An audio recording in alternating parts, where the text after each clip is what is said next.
Before I bring in Kapil Madan, I want to begin by asking Harshvardhan जी।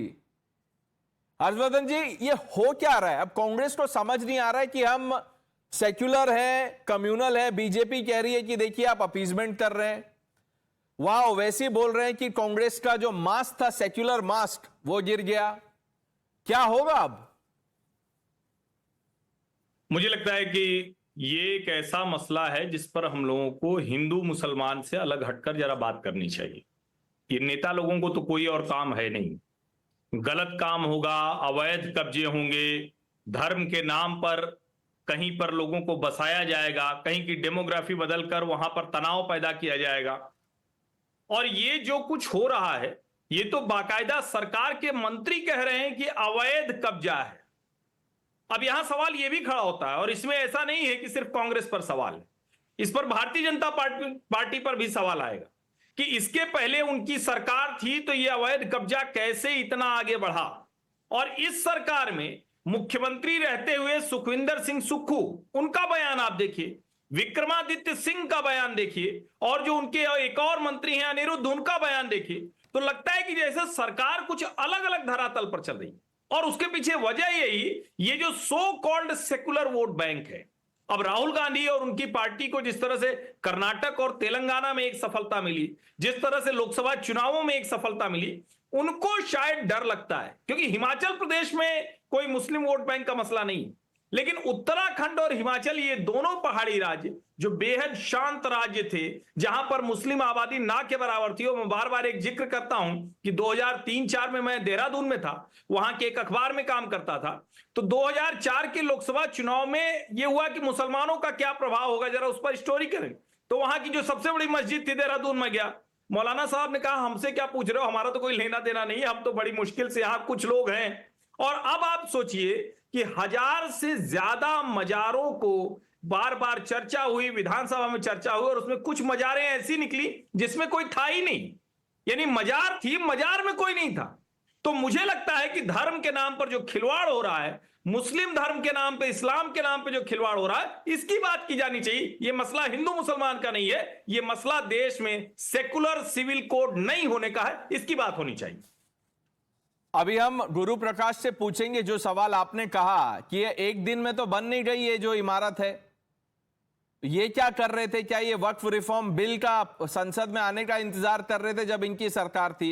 लेकिन उससे पहले जो एआईएमआईएम के प्रवक्ता हैं आदिल हसन, उनको सुन लेते हैं। आदिल भाई, ओवैसी जी का ट्वीट आपने देखा होगा, वो कह रहे हैं कि कांग्रेस की मोहब्बत की दुकान में नफरत बट रही है।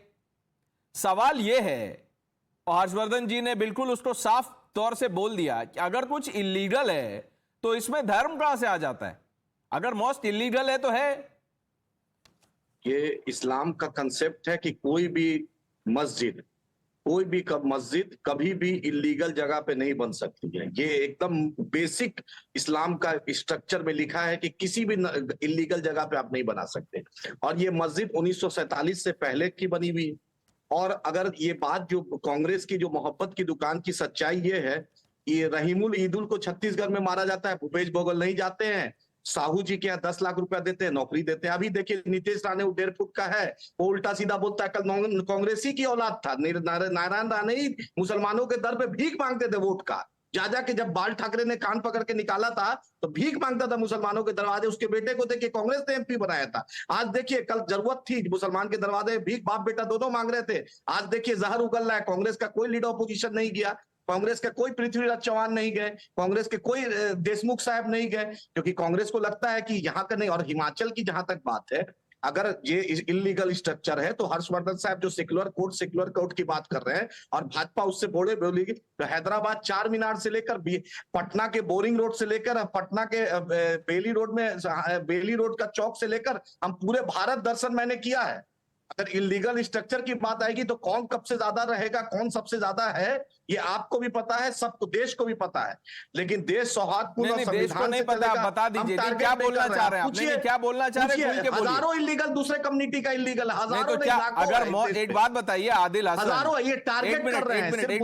आदिल हसन सुनिए, देखिए ऐसे बुलडोज मत कीजिए डिबेट को। एक मिनट सुनिए, मैं आप जो ये बोल रहे हैं कि हमको भी पता है, आपको भी पता है, सीधी सी बात ये है, अगर मॉस्क इलीगल है, हर्षवर्धन जी कह रहे हैं कि मंत्री ने कहा, भाई हर्षवर्धन जी को क्यों आप अरे गाली दे मंत्री रहे हैं? सुनिए सुनिए, एक कोई मिनट भगवान सुन है तो, क्या? अरे सवाल तो सुनिए। अगर हाँ, मॉस्क बोलिए। इलीगल है तो उसको वो सेक्युलरिज्म के मंकी बैलेंसिंग में मंदिर तोड़ दें। नहीं फिर? नहीं, मैं कभी नहीं बोल रहा हूं। तो ये एग्जाम्पल मॉस्क क्या दे किसने रहे हैं आप? बनाया? सबको सुन पता लीजिए, है, सुनिए। जो भी अवैध है वो टूटेगा। सर सुनिए प्रणय भाई, अवैध जब मस्जिद का फंडामेंटल स्ट्रक्चर इस्लाम में कभी भी अवैध जगह पर हम नहीं बना सकते हैं। ये पहला, जैसे ए फॉर एप्पल है, ये सिखाया गया है, वो कभी इलीगल वो जगह नहीं हो सकती है। मंत्री आते हैं जाते हैं, क्या सुप्रीम कोर्ट ने कह दिया? सर्वोच्च न्यायालय का कोई जजमेंट आ गया, मंत्री तो बोलेगा ही। मंत्री कभी कांग्रेस के पाले में रहता है, कभी बीजेपी के पाले में रहता है। मंत्री की जुबान का क्या कीमत? क्या देश के सर्वोच्च न्यायालय ने इस पे जजमेंट दिया है? तो या ऐसा लोकेश कुछ जी- नहीं किया है। ये सिर्फ अभी, क्योंकि उत्तराखंड, उत्तर प्रदेश में और हिमाचल में तो ए आप फॉर देखा कि एप्पल नहीं आपने है, देखा- कांग्रेस के लिए सर, ए फॉर पन्ना साहब, अपीजमेंट है। पर आप नहीं, सवाल नहीं, पूछते हैं पन्ना साहब, कपिल सुनिए, मदान को। नहीं पन्ना नहीं साहब, नहीं, आपने जो पन्ना बोला साहब, उस सुन पर लीजिए, जवाब दे सुन लीजिए, लेता हूं, नहीं, क्योंकि नहीं, सुन लीजिए, सर, मंत्री सुन ऐसे लीजिए। अभी आगे डिबेट बचा हुआ है। आदिल भाई, आदिल भाई, सर 10 सेकंड। कांग्रेस का अगर अपीजमेंट रहता तो Ranganath commission, Sachar commission, Kundu commission, Mahmoodur Rahman report में मुसलमानों की स्थिति दलितों से बदतर, एएमयू किशनगंज को 1 रुपया नहीं मिलना यूपीए के कार्यकाल में, इससे बड़ा तोहफा कुछ नहीं हो सकता है।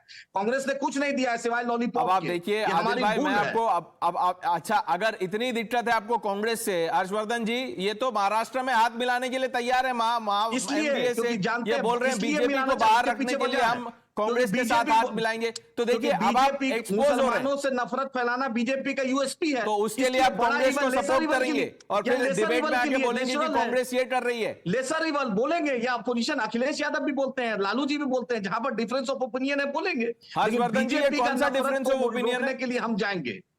जैसे देखिए, हर्षवर्धन साहब आप उनको बोलने जर्नलिस्ट दीजिए है, सर, प्लीज।